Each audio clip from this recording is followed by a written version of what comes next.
Listen to the show and peep what these dudes bring. If you didn't know, it's an orange and blue thing. Hope to win the championship and a few rings. We're talking baseball. It's an orange and blue thing. Walk off if the game's tied like shoestrings. It's a Mets podcast, orange and blue thing. Beat the other team with defense and a few swings. LFGM, it's an orange and blue thing.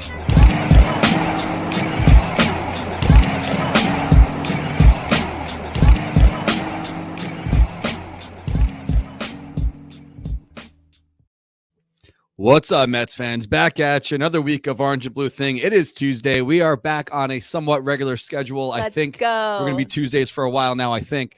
The Mets are 40-22. 5 games up on the Braves, who are hot lately. They won 12 straight.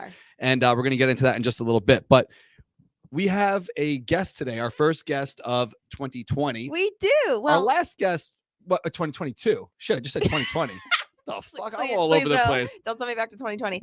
We've had, to be fair, we've had a couple of guests this season, but kind of like last minute. We had Zappa, we had Joe come on that one time. Did we? Yeah. Well, this is like an official guest. Like Zappa was like, hey, not to discredit them. Can you get in the Mile High Club with us really quick? Right. Yeah, so Jake's going to join us in a little bit, who kind of came out of nowhere. I didn't know much about Jake, if anything, before he got this gig as the new road radio voice alongside Wade on the Mets broadcast. So we will bring him on in just a little bit, but we have a lot to catch up on. It's been a hectic week. It's been a hectic 10 games for the Mets. They did come back home. They will be back home tonight.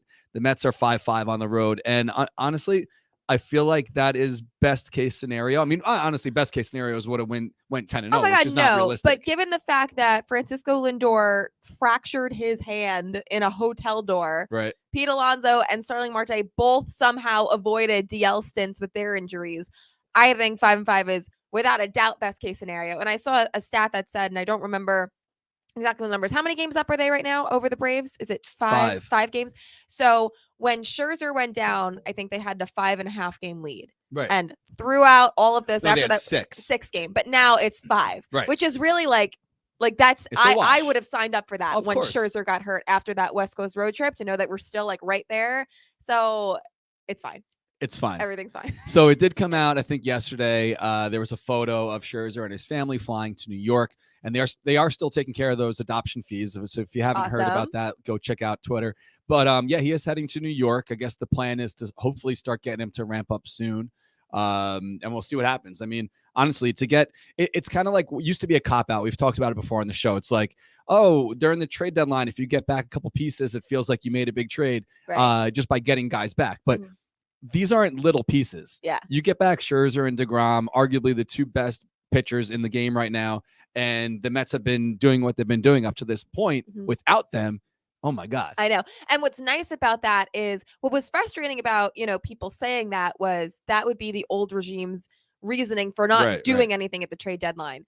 This regime still very well may do something and we get them back, which is what makes it amazing. So yeah, very Before exciting. we go any further, this was pointed out just a second ago. I don't remember what account posted it, but I did a quick screenshot of the clip because today is the 35-year anniversary of A Pretty Boy. So if you know what that is, if you're a Seinfeld fan, I was talking to Julia. I wasn't sure if she was into Seinfeld or not, but we are all very familiar with this 100%. episode. And here's Keith on Seinfeld, not 35 years ago, but they're talking about an instance 35 years ago. Correct. Let me refresh your memory. June 14th, 1987. Mets, Phillies. You made a big error, cost the Mets the game. Then you're coming up the parking lot ramp. You said, nice game, pretty boy. Excellent. So there's always, there's a million great Keith quotes, but that's something that honestly, there was that alarm clock for it from the Brooklyn Cyclones. Yes. Shout out to them. We're going to be there next weekend. Yeah, so Keith's the man. Those tickets obviously sold out super quick last Thursday. I didn't even heavily promote it because I knew it was going to be something it's like they're going to sell out. People are going to be angry. Right. Let's just, announce it and then let it do its thing. Just like Subway Series. Subway Series goes up this Thursday. I send out 1 email or 2 emails about it. I think that's probably all we're going to do. Yeah. Do you watch Survivor? I don't, but I know you're a big fan. Okay, so Mike, who's on Survivor, I think we talked about him on the show. Or maybe I talked to you about it. Okay. He was the runner-up this season. He's a Mets fan. He's going to come and sit with us on for the Subway Series. Oh, I know So- you talked about him being a Mets fan. I don't remember that part of it, but that's cool. Yeah, he was going to hit Philly with us. He's not going to be in town in August, but he's like, hey, I will be around for Subway Series. I'll come to that. Awesome. Like, hell yeah. So he's coming. So if you're a Survivor fan, Mike from Survivor, he lives in Hoboken. I don't know if he's still a fireman, but he was a fireman. Amazing. Yeah, so Mike from Survivor, that's going to be pretty cool for him to come out. So I don't know if it's ever happened. I mean, fact checkers could let me know, but the Mets and the Yankees are both the best teams in their leagues at the exact same time, and it's almost July. So I don't know if that's ever happened, but like, I mean, other than 2000. well, yeah. Well, obviously, I Right. just mean like this early in the season, sure, for you know, sure. for not this early, but like almost halfway of the season for Yeah. both of the Mets and the Yankees to be tops of their division. Very exciting. Yeah, very. It's also exciting. making me extremely anxious for the Subway Series. I put I a hate bet Yankees fans. down yesterday. There was a boost on one of the betting apps I use.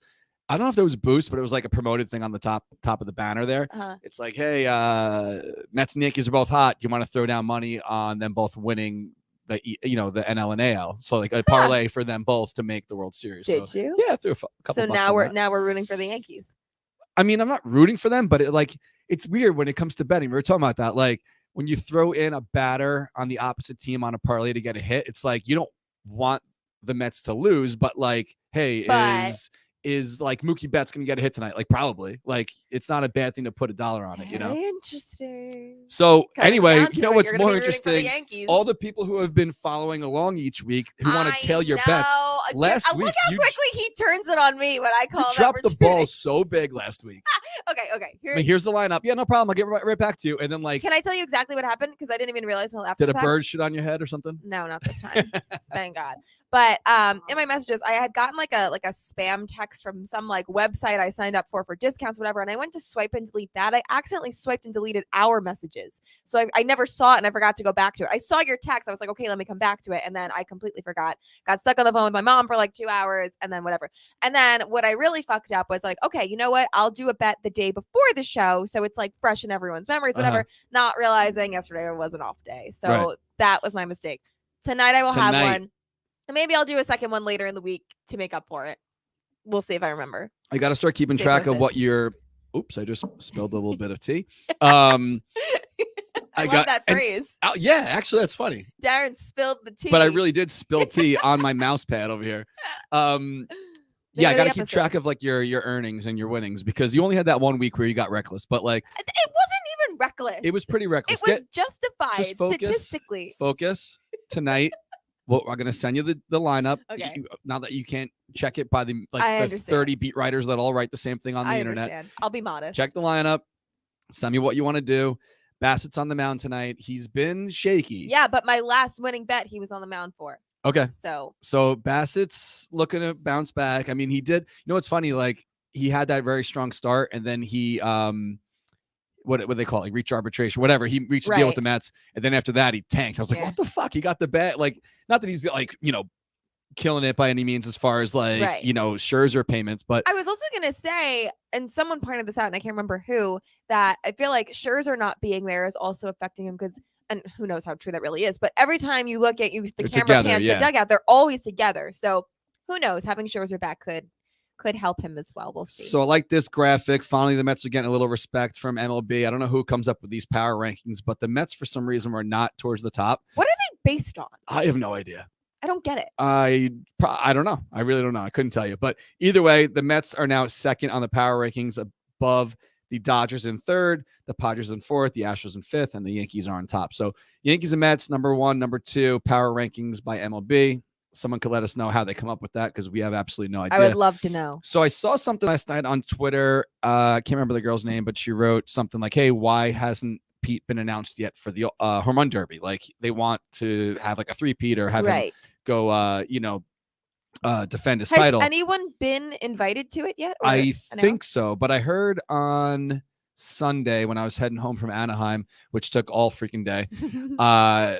I bought my flight way too late. I couldn't get a direct, so I had a layover in Dallas. Oof. It was supposed to be 20 minutes, it ended up being like 2 hours. And it worked out great. Like the gate that I was exiting I only had to walk one over, which Right. it's never happened. Never I've that had like easy. you're running like Home Alone through Right. the airport trying to catch your Right. next flight. So I'm like, oh great, I'm actually like early, you know. So we got on the plane and they're like, we're gonna just do a little maintenance. I'm like, you don't want to hear like we're doing Maintenance while on you're on the plane. not only that, you don't want to hear like like you're fixing something Yeah. about to, you know, we're in an airplane, you know. Yeah. So I'm like, all right, whatever, maintenance. So then they're like, we're also going to turn off the air. It's 100 degrees in Texas. So like you might want to lower your shades to keep the cool air in because the hot air Right. from the sun, might, you know, whatever. And they're like, we're going to also turn off the air conditioning. So they turned the AC off in Dallas. We sat on the runway for an extra hour. With Sucked. no AC. Yeah, it was like flickering in and out, but whatever. They fixed that. I watched the game on the flight. So back to Alonso. Oof. So I watched the game. It was a ESPN game, and they kept calling Tomas Nino Thomas, which So bothered the shit frustrating. out of me. It's like, Yeah. you know, we'll talk to Jake in a little bit about like prep, Right. but like Tomas Nino has been a Met for a couple years now. And the most few disrespectful years. thing you can do is mispronounce somebody's name, or if you're not sure, not like confirm, is this how it's pronounced or whatever. That's really, Yeah. So in poor. between, did you watch the game on Sunday? I did in and out. All right. So Kind in of. between the Mike Trout, you know, I saw the Mike Trout interview show that for I like saw. you know JD Davis hit a home run during the Trout interview and Yeah. they were like almost mad he hit a home run because they couldn't talk to Trout about the weather. So anyway, during the broadcast, long story short, Right. they said that I think it was that broadcast, at least one of them this weekend, probably the only one because I was at the other two. They said Pete Alonso doesn't want to commit to the home run derby unless he's an all-star. Huh. So the last one he went to, he wasn't Regardless. an all-star. He was just in the derby. Right. So now he's like, all right, I want to focus on being there because of my playing ability. Which I and think then is I'll very mash home fair, runs. Yeah. especially given this season. And he's by far an having. all-star. Yeah. I think like Paul Goldschmidt is really like his only competition and he might start, but Pete Alonso, there's no reason he shouldn't be on the team. So Oh, of course. I completely agree with that. But I like that. I like that he's being like, you know Yes. what? I'll go, but only if I'm there to be, Right. you know, on the roster or, Right. you know, as an all-star. And it's in LA too. So it's like, if he wasn't, does he really want to do this bounce back, Right. back and forth again? And I mean, did you I'm sure also there's some see- kind of bonus too, but I know how both of our feelings are for all-star voting, but it's a little different this year. Did you What- see no, how it's what's the set up? difference? So there's two phases. Phase one, I hope I get this right. Phase one, you vote on, it's like the regular voting. You vote on whatever. At the cutoff date, which I forget exactly what it is, I think like July 1st or something. But at that point, the top vote getter at each position at that point is automatically on the team starting whatever. And then phase two, they take the top two vote getters. So I guess like second and third place, and you're just voting for them. So all of the votes, which I guess is a good thing, all of the votes are going you still have to towards do it like people. every day. I mean, if You you're, know what I mean? if It's you're like- that dedicated, but I think it eliminates the people who are just like, oh, well, you know, I love the Mets, so I'm going to vote for Eduardo Escobar, who Right. love him, but he's not an all-star. Right. You know, right. I think We it all takes, used to do that though. You'd sit there Right. at Shea and like pop Oh, out yeah. only the Mets. but I think it takes that factor out of the equation when it really counts to make sure, I guess they're doing their part to ensure that the fan voting is a little more accurate. So that's interesting. Check that out if you're interested, I guess. But I can't get into the whole like vote 10 times a day from every email address you have. You know, like I agree. I don't know what the answer is. When I was but young, I I used to can't be do really that. into it. And it was also, I feel like it used to be a little easier to just like click and go and whatever. But yeah, I don't know. It's different now. Whatever. So The check it out. voting will never be something that's unanimously agreed upon. But like Of course. whatever the Any fan system vote is isn't. now, I guess it's working for them. But I find it annoying. So while we're talking about Pete Alonso, how about this from the other night? I mean, the Mets got blown out.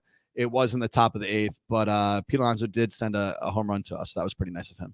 It's off the eighth inning. Mets are down by a lot. Alonso hammers one. Well, the seven line's going to get a souvenir at least. Home run, Pete Alonso. It's his 17th of the year. So that's nice of Wayne. Always nice to hear Wayne in the booth. So yeah, the game was what it was on Saturday night. Not much to talk about there. I mean, it's kind of a broken record at this point because like when I'm there and I'm like, man, this is going to be great. We're having fun at the pregame party. We're walking over. We're a Right. strong force. People are so confused by us in the streets. Yeah, how was that walk? Great. Yeah. It was great. I mean, it's tough because nothing. I'm not going to shit on the rest of the walks, but nothing is going to top San Diego Yeah. because we were like in a city. I like know. there, Anaheim. I've never been there before. I was Right. very like not caught off guard, but I thought it was a city. It's Okay. not. Like I got from the airport to the hotel, and between my walk to the ballpark was one Del Taco.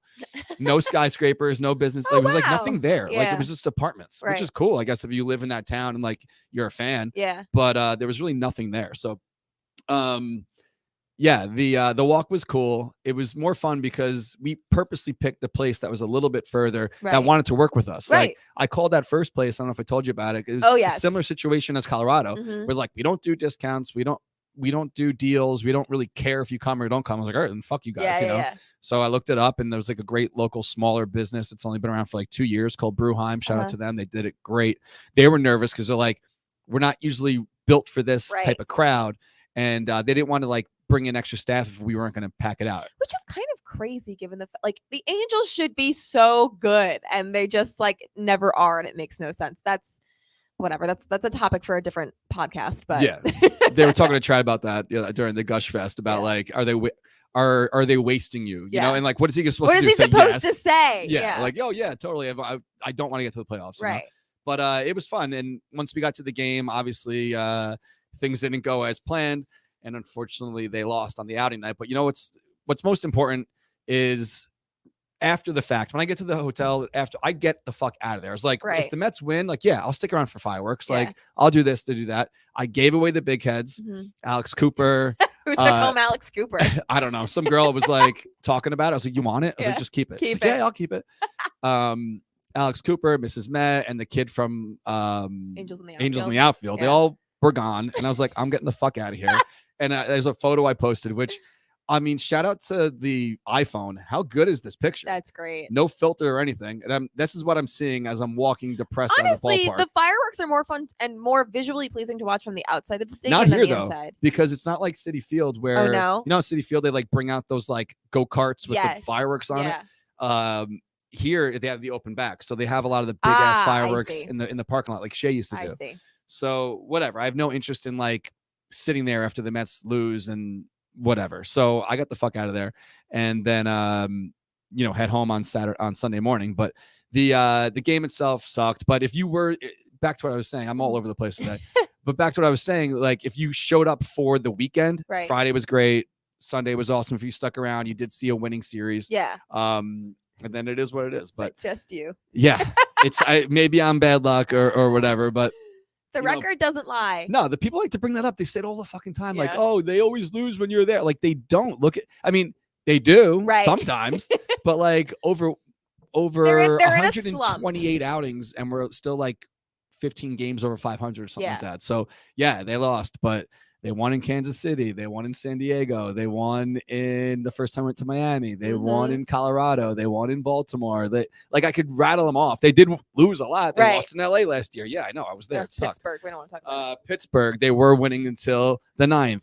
San Francisco, they were winning until the 9th. The last So, Philly game. but if you take anything away from the whole thing, it's like the tweets I see after the fact when I write like, hey, this was such a bummer, you know, unfortunately they lost or whatever. But then you'll see tweets from people who are like, you know what, my kids had so much fun. Yes, of They course. loved it. They loved the chance. They loved meeting you. They want, like, I walk around and give stickers to the kids and stuff. Right. Like, they have such a good time that hopefully when the dust settles and the parents are upset that they lost or whatever, they're like, Right. well, my kids had a good time. We're going to do this again. And those kids might be like, wow, I'm a fan for life now. Yeah, exactly. And it's weird because like there's so many like correlations between like early memories of what makes you a fan or this or that. My grandparents used to have a timeshare in Virginia Beach, and we'd go every summer to Virginia Beach for a week. Fun. And this was like the late 80s, and I saw like a BMX freestyle show on the boardwalk. Mhm. There was no ramps or anything. It was like little tricks on the ground. I was like, this is so cool. And like it was like my first experience of seeing BMX bike riding. Right. And then I wanted to do it, you That know. was So it's it. the kind of thing where it's like you see something early on, like when I met Bo Field, and I was like, wow, she's Yeah. doing her thing at Shea, and I was like, I want to do that. You know? Yeah. So hopefully everyone has fun or has much fun as they could possibly have, and then be like, well, you know what? I'm enjoying my life. Uh-huh. I'm surrounded by people who enjoy the same thing I enjoy, Right. and we're all here having fun. So Exactly. that's the whole bottom line. But But you had fun on Friday. Friday was sick. Friday Yeah. was great. Hung out with David Wright for a little bit. It's Love so that. sick being on like a first name basis with David Wright. So weird. Because in our group chat, someone posted that they saw him, and I screenshot it, and I was like, Yes. "Yo, look who's here!" Yeah. And then in our chat, we were like dissecting, Where is he? What section? What's in the where could background? he possibly be? Like, Right. clearly his spot's already been blown up because it's on the internet. So Right. I didn't want to be the first guy to go down there and like bother him and Uh-huh. open up the floodgates. But Someone I else did think- it for you, so perfect. No, and I think it's so. When Kara met up Yes. with him too, Mhm. I think it's incredible that he, at this point of his life and career, still just sits in the seats, I know. like right in the stands, right behind the Doesn't dugout. need a suite. He wasn't in the front row. He was like 10 rows back. Yeah. Like I feel awesome. like he just like went on like TickPick himself and bought those seats. and Yeah, just- right. Awesome. Shout out to TickPick. But he probably does do that. Yeah, so it's pretty sick that David was there. Let me pull up the photo if you haven't seen it, just so I could show off again. I really wish she got Um, the full shirt in that. And we did talk picture. about you. That's And in the so text, nice. you were saying that did he bring it up or did you bring I it was up? really only because Kara had just saw him before, and like in that I was joking. I was like to Kara because I had showed her that he was there. I was like, oh, go find him because whatever she had said earlier, if David's there, I have to find him. So whatever. And I was Yeah. like, oh well, I got the assist. Like tell him I said hi, and so she did. And then you went down not soon after. I'm like, did you tell him I said hi to you? Because he's probably like, enough. Come say hi yourself or leave No, me he alone. knows that we do the show together. Right. And he was asking if we were gonna have the whole group out tomorrow. Uh-huh. This was on Friday. I was like, yeah, we're gonna have like 1,200 people here. He was like, oh, he asked if you were gonna be there. I And, loved him. and I said no, but I was like, no, And he was Julia's like, thank God. Julia's home doing her thing, So we are going to bring Jake on in a second, but we do have to talk about our friends at TickPick Of course. because the Mets are back in town tonight. Yes. And if you want to go pick up a ticket, Julia can tell you how. Go to TickPick. Download the TickPick app. Like I've said, I have been saying it forever, and I'll say it to the day I die. TickPick is the best source of the best way to get your tickets, not directly from the Mets themselves. There are no service fees, no extra taxes, nothing hidden. The price you see is the price you get. I am $11 tonight. $11. And honestly, if you wait a couple hours, I'm sure it will go down even more and you can still get it for that price exactly. I'm actually this weekend going to Atlantic City to see John Mulaney. Got my tickets courtesy of TickPick. We have amazing seats, closer than I ever thought I would be able to get. I in don't even know Atlantic who City. John Mulaney is. Oh my God. John Mulaney. Well, he's been very controversial like the past couple of years, mostly just for what he's doing off the stage comedically. But is that a word? Comedically? Yeah, sure. Sure. But he is a comedian. He was a writer for SNL for a long time. He has hosted an SNL a bunch. He's very funny. He has a very unique sense of humor. So we are going to see his new stand-up show. And I was able to get my tickets on TickPick, free of taxes and fees, super close for my boyfriend for his graduation. Humble brag. But that's so funny. Every time someone says it now, I laugh. But yeah, TickPick is the best. So it doesn't even have to be Mets tickets, although obviously that is what we're here to promote because we are kind of a Mets podcast. But We literally, are. any show, concert, comedians, whatever the case may be, go to TickPick. They are the place to get your tickets. Yeah, no fees at all, guys. So check it out, tickpick.com. Mhm. I don't know what that little sound is in Every the back. single week. It happens once in a Every while, but week. thanks to TickPick. We appreciate it so much. Yes. So we are going to welcome in. Oh, he's here. Oh, he is here. Hold on. I got to get rid of TickPick. Hi guys. I don't understand what's Hey. going on here. Hold on one second. Sorry about that. So hold on as I shift my page here. Jake, as you could tell We're very early caught on, off if you guard. haven't watched the show, we are a very, very polished broadcast here. So Yeah, no, you guys are super organized. This is great. Thank you. So our next guest is a lifelong Mets fan from Port Washington who's been on the broadcasting grind after graduating college just 5 years ago. He's a lifelong fan, like I just said, and the newest road radio voice of our New York Mets. It is Mr. Jake Eisenberg. What's up, Jake? Hey, thanks for having me, guys. Darren, Julia, good to see you. Great to be here. What a fun season this is, right? I know. Been awesome. Listen, and I just threw it out there. I'm just assuming, since you are from Port Washington, and I saw that photo of you rocking the Mets shirt, hanging out with KB, that you are a lifelong Mets fan. Oh, or yeah. Am I wrong? Oh yeah, there are seats from Shea in my parents' basement. I mean, I grew up taking the train to Shea Stadium, now taking the train to Citi Field. 06 still breaks my heart. 2015 was cool, but you'd like to see them win the whole thing. So yeah, Mets fan since I was born. That's awesome. And that's what makes him so easy to root for. It's like all the other guys in our broadcast booth, lifelong Except Mets for fans. Wayne. Wayne is from Chicago. That's okay. That's okay. We don't let him forget it. It's funny. We are going to get to it in a little bit. I did ask Wayne for to submit a question that we could ask you, and perfect. his first response was, "My first question is, why is Jake getting on the show before me?" and I had to let Wayne know that he was on the show in like 2017. So, shout out to Wayne for his memory. But yeah, it's pretty funny. I won't forget this experience with you guys. I promise. No, don't. Yeah, make sure you don't forget it when you're big time doing the Super Bowl like KB one day. Yes, for sure. And having said that, like, when we heard that Howie was going to be taking a step back from all of the long road trips and stuff, we're like, oh my God, who's going to replace him? It seems like you came out of nowhere. So like, how did this happen? How did you find yourself in this wonderful position that you're in? I mean, when you figure it out, let me know, because I'm still trying to figure out how this all happened and how I've gotten so lucky to have this chance. I mean, the truth is that a lot of it was kind of out of the blue. About late February, maybe the last week of February, I literally stumbled across a job posting online for, Odyssey, looking for a fill-in play-by-play person. And I kind of just applied online, threw my name in the ring, so to speak. And, I'm lucky enough that I've had a relationship with Howie and Wayne going back a number of years. My first job out of college was with the Brooklyn Cyclones.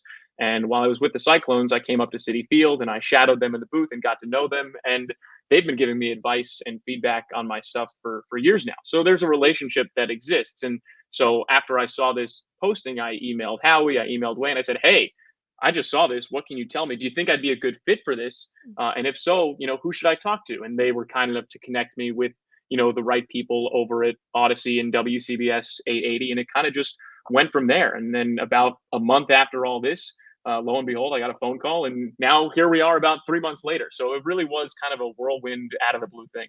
Wow. That's an insane. That's awesome. It's so insane, and it, like Julia said as well, it makes it so easy for us to want to root for a guy like you.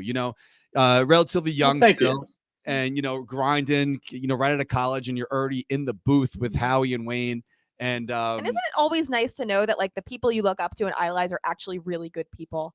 Like that's the best part of that for me, is that they were so willing to help. That's awesome.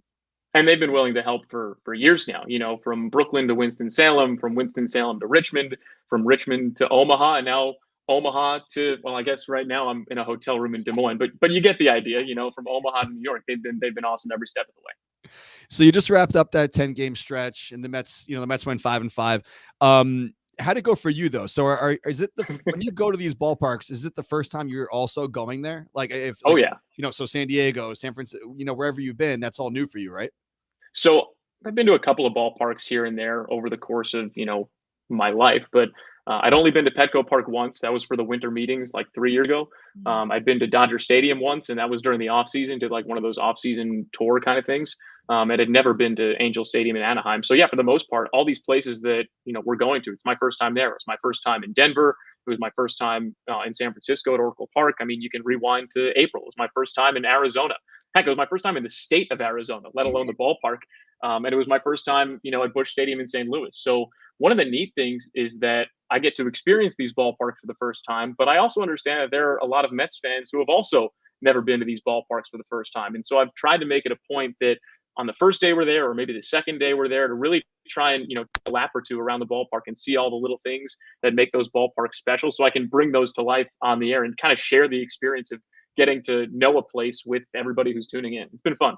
Right. And having said that, I remember Gary told a story on air after, I think it was your first game, of an incident that happened in a stadium you hadn't been to before. Can you tell us in your own words what happened? I'll never forget this for the rest of my life, Julia. And you know what? It makes that, first big league game, that debut, a lot more memorable than, it would have been regularly. So, Gary told this story the next day, but literally first big league game I've ever had the chance to do. First time I'm in the booth with Wayne and calling a Mets game. It's, I think, the Friday in Arizona, whatever day of the week it was. It ended in Hawaii.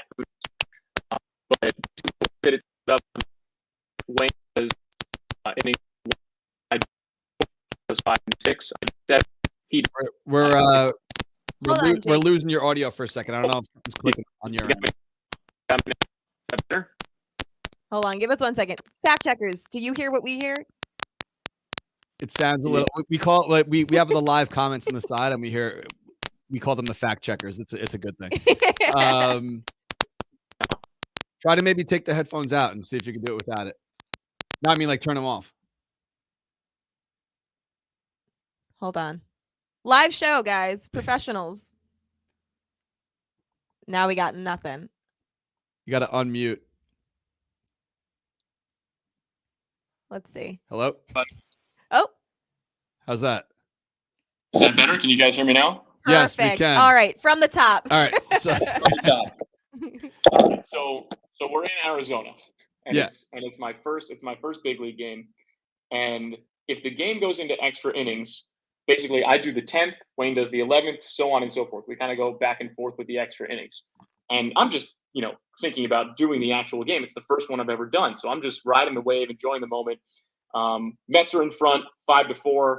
They're doing great. Looks like it's going to be a Mets win, first game. So I'm down on the field getting ready to do post-game interview after the game ends. That's one of my responsibilities. So, middle of the 9th inning, I went down, right by the gate, right kind of where Gelbs is, getting ready to do the same thing. And we're waiting for the final out. And I'm probably going to grab James McCann because he hit a home run in that game, and it was his first one of the season, first one in a while. And then all of a sudden, Edwin Diaz gives up a game-tying homer to Dalton Varsho, and with 2 outs in the 9th inning. And I know that I've got to do the 10th inning if the game winds up being tied.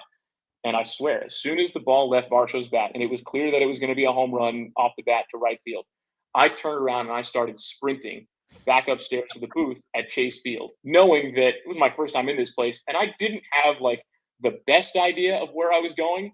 And it turns out that I was right. I did not know where I was going because I got lost on my way back up to the booth. I found this random staircase on the third base side, and I was like, you know what? Staircases go up. The press box is up. Let me take this staircase and go up. So I reached the level of the press box. Sure enough, the door is locked. And I'm freaking out because the inning is ended at this point. So we're between innings. We're about to go to the 10th, and I'm supposed to call the 10th inning, and I'm not in the booth, nor am I near it. I sprint back down the staircase. I find an usher, and I'm like, hey, how do I get back up to the press box? And he's like, oh, you got to go to an elevator on the first base side. So I'm on the third base side.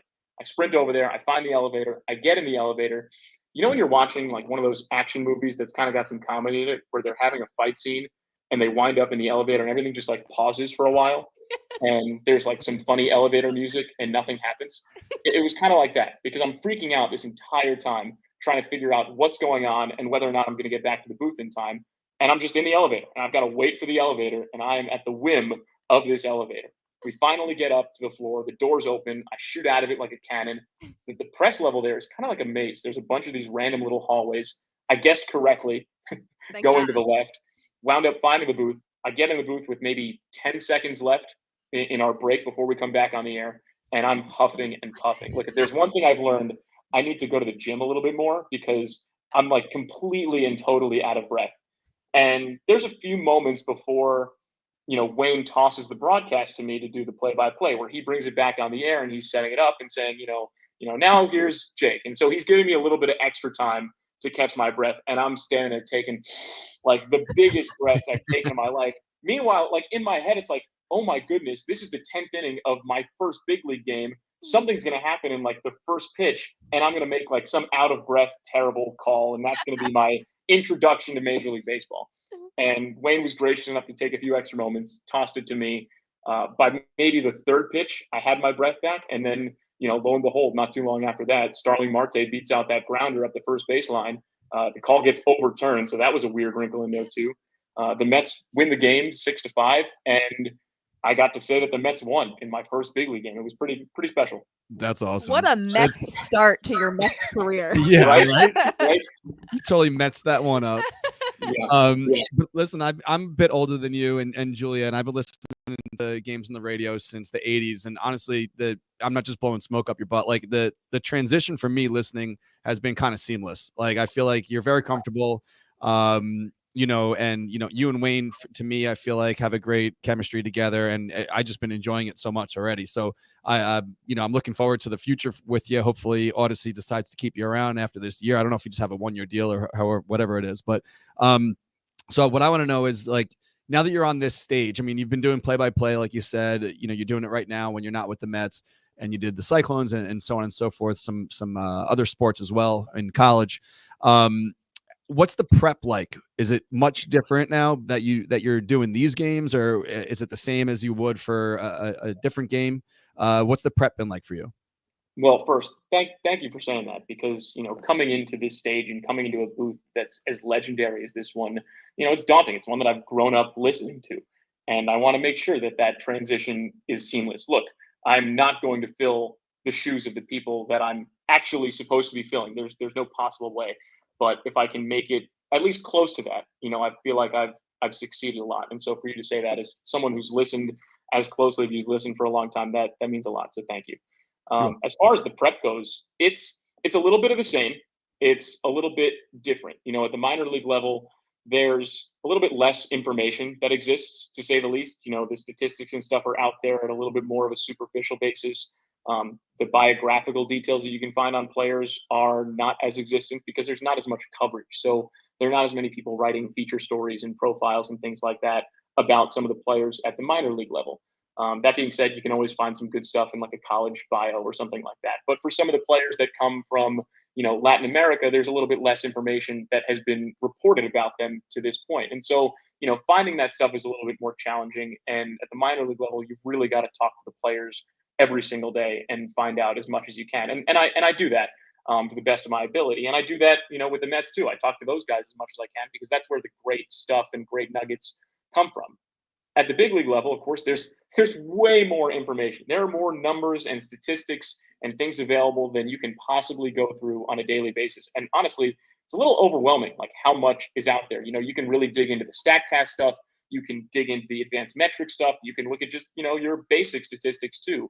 And it's too much to really, soak in. So the goal is to figure out, what's important, what's interesting, what's going to help you tell the story both of that player and of the game. And also there's just more information about there in general about these guys that's already known. And that's the biggest difference. Like people know that Max Scherzer has two different colored eyes. They know who he is as a person. He's going to the Hall of Fame. He's been around the league for a long time. I'm not introducing people to Max Scherzer the same way I'm introducing a minor league fan base to a player that they've never heard of before. And so you've got to dig a little bit deeper and you've got to talk to these players and find these stories. And that's where the prep kind of differs a little bit, is that it's a lot more day of, what is new today as opposed to what this guy has done in his career. And that's why the time in the clubhouse and during batting practice and talking to these guys is so important. You might remember the other night when Edwin Diaz was facing Mike Trout, that was high baseball theater. And that was so cool to watch. And it just so happened that earlier that day, I was in the clubhouse talking to Edwin about his memories of facing Mike Trout as a rookie. And I was like, when you were in Seattle and you faced Mike Trout for the first time, I'm guessing it was like, whoa, this is Mike Trout, and now it's probably a little different because you're more established and you've been pitching better. You're an all-star pitcher. He's probably similar, more like another guy. And he pretty much said exactly that. He said he remembered this time when he was a rookie, when he faced Mike Trout and Albert Pujols back to back, and he struck them both out. And he said he remembered after that, it was a huge confidence builder. Like, whoa, I just struck out two of the game's best hitters, two future Hall of Famers back to back. I'm here and I'm doing this. But that at bat against Trout the other night, any other player, and Diaz blew him away with that fastball, and it was awesome to watch. But getting that insight from the players, that's the biggest key. And that's one of the bigger differences too, is that there's something new every day. That's such an interesting point. Well, yeah, and that's why I like listening to the broadcast, because it's like there's only so much you can get on TV, because not that they prep different or they want to give you different information, but you have to paint the picture as well. They can lean on the visual, whereas you guys have to create that's it. That's why I kind of like to, in the beginning of the radio broadcast, I don't know if you do this as well, Jake, but I know that Wayne used to do it when they were together. He would always describe the uniforms. Yes. Like, what are you wearing today? Like, no, who's he wearing does this? it every day. It's great. Yeah, I love it. It's like, what uniform they're wearing, just so you can like kind of like picture what's going on. You're there. I love it. We were razzing him a little bit because the Angels debuted their City Connect jerseys. Yeah, I like on Saturday, the night that he was on TV doing the SNY broadcast. So it was up to me and Ed to describe the City Connect jerseys, and we knew that we wouldn't be able to do it the same way that Wayne delivers his fashion report every night. Yeah, I do like the fashion report. I love that. It's up my alley. So this one's from Wayne, but I think you kind of answered it before, why you get to the park so early. But he wanted to know why you get to the park 10 hours early. And is it just so you don't get stuck in an elevator, or is it probably just to explore, right? Yeah, I mean, most of it is basically just to explore, because I've never been to these places before. And the truth is, and I've told Wayne this too, I can sit in the hotel and do some of the prep that I'm going to do, or go out to lunch somewhere and, scroll on my phone and read some articles. But I can also do all that stuff at the ballpark. And frankly, at least at this stage of my career, I'd rather be at the ballpark. And I hope the joy of being at the ballpark is something that never wanes. Looking out over a field from the broadcast booth, it's the best view in sports. So why not soak that up as much as I can? And I also know that getting to the ballpark a little bit earlier, it's one less variable to worry about. When am I going to get to the ballpark? How am I going to get to the ballpark? Places that I've never been before. And yeah, a lot of it is also I then build in the time to explore these places and get to see, the different nooks and crannies of these ballparks, like walking around Oracle Park and learning that it's not just one slide in the Coca-Cola bottle. There are 2 slides that are up there, and they're called the Guzzler and the Twist Off. Like, that's something that, I built in time to make sure I could go to the ballpark and learn about that place, to try and teach everybody about that place a little bit more. So yeah, I get to the ballpark a little bit early, maybe earlier than most, because I just like being there. I like experiencing all these places and also giving myself a little bit more time to digest them and get ready before, the clubhouse opens. And frankly, that's when the day can kind of go in a bunch of different directions that you don't really know, and so I'd rather be there and be prepared for the day to go in different directions than kind of get there as, the clubhouse is opening and the chaos begins. That's what I do on our outing days. I like to go to the game the night before, just because I don't think I'm ever going to go back to Anaheim. Right. Yeah, I usually don't do many of the pregame parties when we go away because I'd rather get in the stadium early. Right. So like I'll get a ticket to the Friday game and explore, walk around, check the place out. And then on outing day, I'm usually just like glued to my seat or the section. So I totally get it on that front. So I got to pull up a photo here that I have saved because I came across this yesterday when doing a little prep for this show. And I saw this photo of you and KB at Citi Field in 2014. So yeah, his hair's all gray now.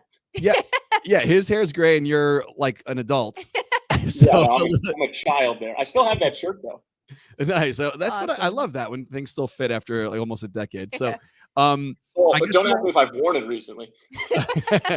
You guys have a lot in common, besides just being Mets fans who eventually found your way to work with the team. But so tell us a little about maybe your relationship with KB or what this photo is all about. It's just was it a random meeting at Citi Field or was that planned?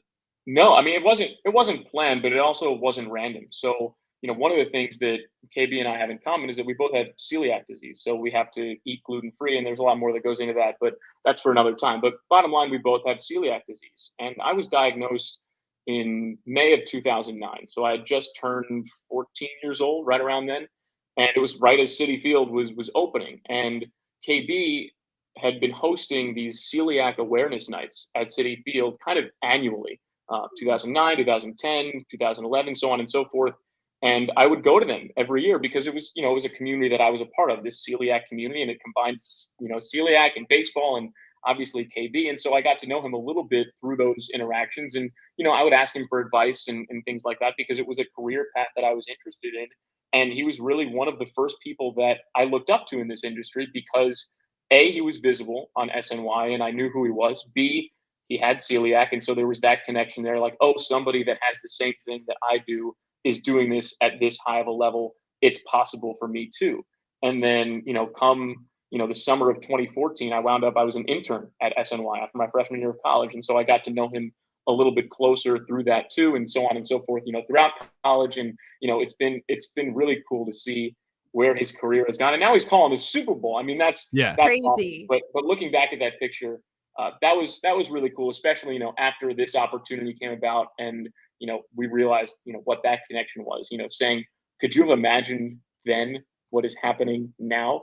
It's just really special. Both of you guys. So cool. So full circle. I was texting with him yesterday and he said he's so happy for you. But I asked him for another question, just like I asked with Wayne. And his question was, what was the exact moment where you felt like you made it? Oh, that's a really good question. I don't know. Part of me thinks it hasn't happened yet.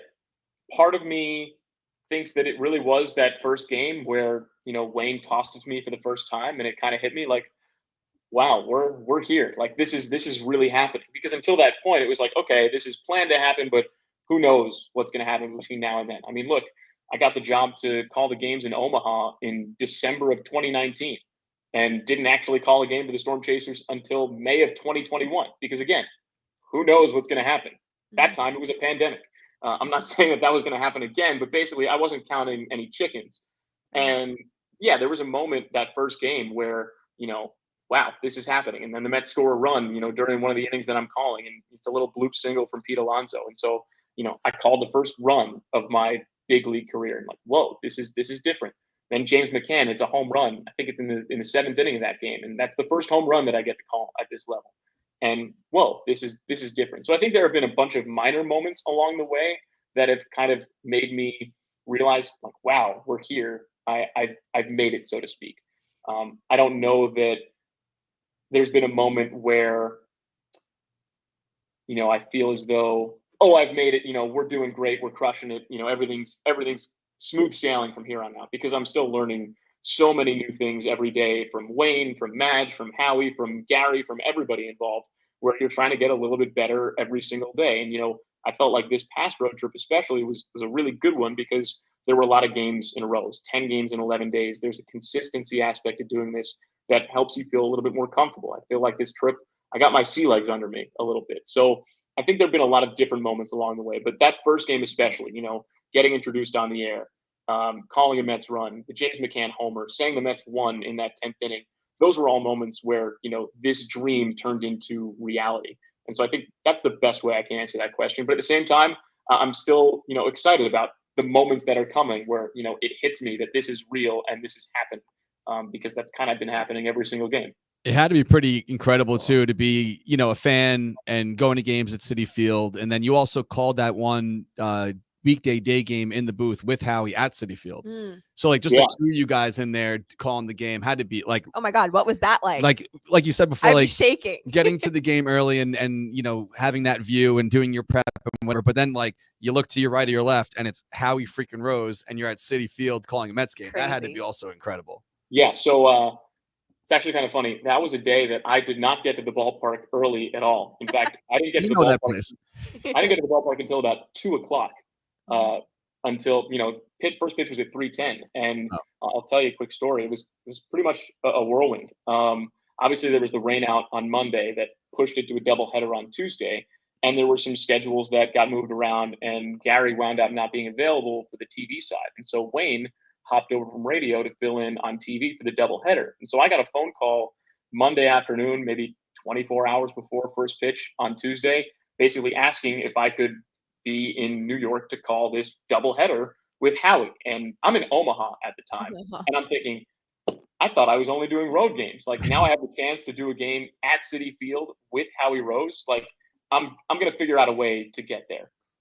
Getting to places from Omaha is not the easiest thing in the world, especially short notice.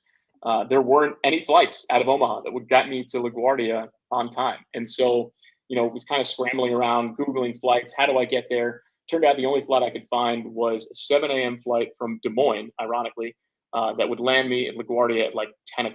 And so I immediately booked it. And it was Tuesday morning flight, so day of. So I wake up at like 3:30 in the morning on Tuesday in Omaha, drive to Des Moines. It's like a 2-hour drive, easiest drive in the world, though. It's one road. Literally, you can't get lost because there's nowhere to turn. It's just me, a bunch of cows, some cornfields, and a wind turbine. And so I'm driving to the airport in Des Moines. I get to the airport at like, 5:45. Sure enough, the flight's delayed for like 2 hours. And this is turning into my worst nightmare. And I'm thinking, I'm never going to get there in time. Howie's going to be flying solo. This isn't going to happen. Finally, the flight takes off around 9. I land at LaGuardia at like 1:15. Get my bag, get in a lift, and make it over to Citi Field by like 1:45, 1:50 for this 3:10 first pitch that I found out about 24 hours ago. I literally filled out the lineups in my scorebook on the plane because I knew there'd be less time at the ballpark once I got there. So I missed the clubhouse being open. I missed batting practice. I missed, Buck Showalter's press conference before the game. And I'm just kind of scrambling. And first thing that Howie says to me when I get there, first off, he's, welcome, Jake. Great to see you. Glad you made it. But he calmed me down immediately. He said, it's a baseball game. You've done this before. We're going to have fun. And we did. We got to call 18 innings of baseball together. And, you talk about like some of the moments where you're like, wow, like I made it. Or, wow, this is a little bit different. There was kind of one of those like visceral memories of that first game, the Mets win. And I'm sitting there in the booth, Howie's to my left, and I hear him say, put it in the books. And it is just like the coolest thing ever to be sitting there next to him, with the headset on, watching and hearing him say that in person. That was a moment that I'll never forget. So cool. That's incredible, man. So listen, we wish you all the success. Hopefully we're going to see you around for years to come, and we appreciate your time on the show. Are your Mets is your family, are they Mets fans as well? Oh yeah. Like I said, awesome. Shea Stadium, Shea seats in the basement. Oh yeah, we were at games 3 and 4 of the World Series in 2015. Been Mets fans forever, and hopefully I'll get to meet you guys in person at some point. Yeah, I dropped the ball big time. Yeah, I dropped the ball in Colorado. I'm sorry about that. I don't know if Julia saw it. I heard about this. Wayne showed up at we were hanging out at a bar on Friday night, and I took a photo with him, and I added Jake. I'm like, "Where are you at, Jake?" And he replied like, "I didn't get the invite." I'm like, "Oh man, I'm so sorry." Nobody told me. I didn't get the invite. That's okay though. Next time for sure. Absolutely. All right, man. All the best. We appreciate your time. Thank you guys so much. Take care. Thank you. That was excellent. That So is yeah, speaking of awesome. like his family being Mets fans, like it has to be such a great feeling if to see their son, who I don't think is even 30 years old yet. Crazy. I think in he's the like booth. my age because I was 14 in 2009. I'm pretty sure he's my age. Oh my God, in 2000, I was 29. Sorry. Yeah. So, unbelievable. Thanks to Jake for Wild. coming on the show. So That was cool. great. Also, did anyone else feel like he looked like if Michael Conforto and Brandon Nimmo had a baby? I mean, that is a compliment. But I saw both. Anybody else? Let me know. We'll have to do a side by side. I'll do it later. So before we go, we obviously have to give a gigantic shout out to our beer sponsor, of course. Coney Island Brewing Company. We're going to be out there next weekend, which is crazy. My schedule's freaking nuts. Just got back from Anaheim. We got Father's Day game this weekend. And the weekend after that, we're going to be in Coney Island. But if you happen to be at the ballpark tonight, definitely stop by their portable bar at Citi Field in section 114.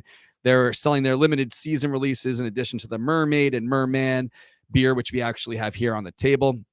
Haven't cracked one open yet today, but I will tonight. So the beach beer is their super limited release, and it's only available until August. But if you haven't heard, you can also sign up at the portable bar to be in the running for free season tickets for next season, which is freaking incredible. So if you get there, you'll see when you're waiting online to order your beverage, there's a QR code. You could scan it and you can enter. But if you happen to not be going to a game anytime soon, or maybe you're going to be watching from home or listening on the Odyssey app, you can go right here and text to 855-933. I should have zoomed in a little bit more here. 855-933-4223. Just the word Coney Mets, all one word, no spaces. Coney Mets. 855-933-4223. That puts you in the running to win 2 Mets season tickets for next season, $100 at a brewery gift card, and then all along with Coney Island Mets shirts, hats, and pint glasses. Whole bunch of stuff. Really awesome. We're happy to have them as part of the show. Tasty beer. We love it, and you will too, I promise, if you give it a shot. So if you want to visit the brewery, they are at 1904 Surf Avenue in Brooklyn, New York, at the home of the Brooklyn Cyclones. They have 12 taps of limited brewery-only exclusive beers, a full kitchen, and the indoor-outdoor patio. So we're definitely going to be out there next weekend before our outing. If you didn't buy tickets to that yet, go to thesunline.com for all that information. But yeah, we love it. Can't wait to do more fun things with them on July. Thank you for sharing the wealth with me today. Absolutely. Did the BF like the beers that you brought home last week? He didn't get to have it yet. What? I didn't. It's at my apartment, and I haven't been. Hasn't been there, so I will get it to him, and we'll report back next week. Okay, well, he's gonna love it. So the beer, which they made, it's their exclusive brewery only, unless you're friends with us and you have one here. Brewery only drop where they come in 4-packs, I believe. You probably can get. Actually, you can get a growler filled, or just buy the pint at the brewery. But if you want to take it to go, they do 4-packs. I hate that sound. I don't know why that is.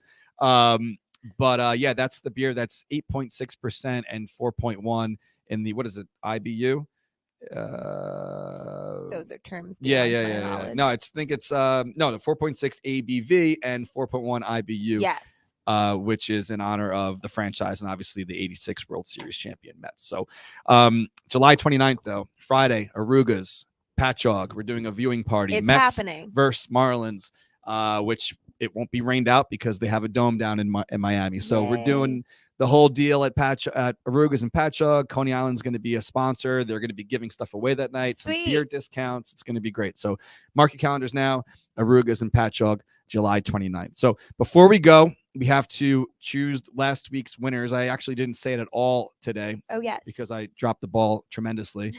But to be in the running to win some stuff from us each week and Coney Island, all you have to do is share the show. So hit the little retweet button if you're watching on Twitter. If you're watching on Facebook, hit the little share button. If you're listening afterwards, go to one of those platforms to get involved. All you have to do is share the show, and that's how you're in the running. So each week we select one winner on Facebook, one winner on Twitter, and you get a prize package of Met stuff from Coney Island. So we got pint glasses, we have koozies, we have shirts, we have hats.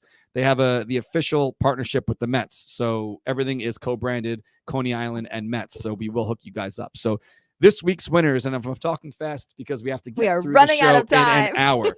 So yeah, that's the only way we can upload it to Instagram if it's an hour or less. So the Coney Island swag of the week on Twitter, it goes to @Mookie1986 Mets. Great name. And on Facebook, our friend Wayne Morrow. Yay, and I'm glad Wayne won because now I don't have to ship it. I will bring it on Saturday to the tailgate party. So awesome. Speaking Speaking of tailgate parties, we're going to run through this here. And while I pull this up, was Brodie Van Wagenen right all along about that trade? Is anyone going to give Brodie a little respect after the fact and say Diaz is probably going to be an all-star this year? Sure, we can do that. I mean, Robinson Cano Kellenic is not even in the league. Yeah, okay. Well, neither is Robinson Cano, but no, whatever. I agree. But the we big got piece something. I feel like Cano was like the throw-in on that. Yeah, it was Cano just wasn't the trade. Pay his salary. Yeah, right. It was get Diaz, pay Cano's salary. So right. I agree. Now Cano is wearing a SpongeBob uniform in the minors. Humiliating. Yeah. I honestly felt kind of bad. It is what it is. What a fall from grace. So join us this weekend at Citi Field. If you don't have tickets to the game yet, you should go on TickPick. And if you want to join us at the tailgate, all you have to do is just show up. There's no, extra fee involved. You don't charge anything besides your parking unless you get dropped off by Uber or you want to walk over from the train.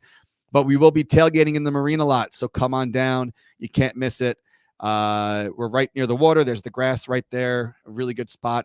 I'm hoping no rain. I haven't checked the Doppler yet. I should hit up Trout to see what he's saying about that. But can't miss it. Come on down. Marina lot. Game starts at 4, so I'm expecting that fans will start getting to the tailgate by around noon. Yes. I don't think much later than that. Pride night is on Friday. Pride night is on Friday. Big deal. So, yeah, happy that Pride is coming back for another year. Yes. I don't see it going away anytime soon. Nope. Unfortunately, we are not making the caps this year. Just not by supply my chain doing. issues. Right. New era and the global supply chain issues has really put a halt on everything. That's not to say we can't bring them in at a different time of year and then still donate the proceeds. Sure. But as far as it being like a Pride month special cap drop for June, it's not going to happen this year. But since we are going to miss the Pride night by a day, if you want to show your support on Saturday, if you're sitting with us, as we have in the past, maybe you want to wear like a wristband or a headband, or I'll have the flag flying on the truck at the tailgate. But by all means, anything we could do to show support, and I'm down for. We're not going to give a platform to any assholes that exist within the world of baseball. If you know what we're talking about, but yes, it is important to show support. The rainbow jerseys, hats, they have meaning. There's a reason behind it, and it is to, in one way or another, show your friends in the LGBTQI+ community that you support them without having, you should say it out loud, but if you're not going to, it's a very easy way to just show your support, make everyone feel safe. My whole thing for writing stuff also on Twitter is to show support for people that should never have to fight for acceptance or support. It's like, just let everyone be who they want to be and shut the fuck up. Exactly. 100%. That's really it. And that's all we're going to say about that. That's it. So that's an hour. See ya this weekend. The buzzer. TickPick. Thank you so much, Coney Island Brewing Company. We appreciate your support. The Mets are 40 in 2022, as you can see by this Mr. Met that I actually had to super glue the feet back on. These are coming out soon. Share the show to win free stuff. Share the show, win free stuff, subscribe to all that. Thank you so much to Jake. Excellent job on the broadcast. We appreciate you being on the show. Always great to see a Mets fans thrive. And we will see you guys next Tuesday. Let's go Mets. Woohoo. Put in the books.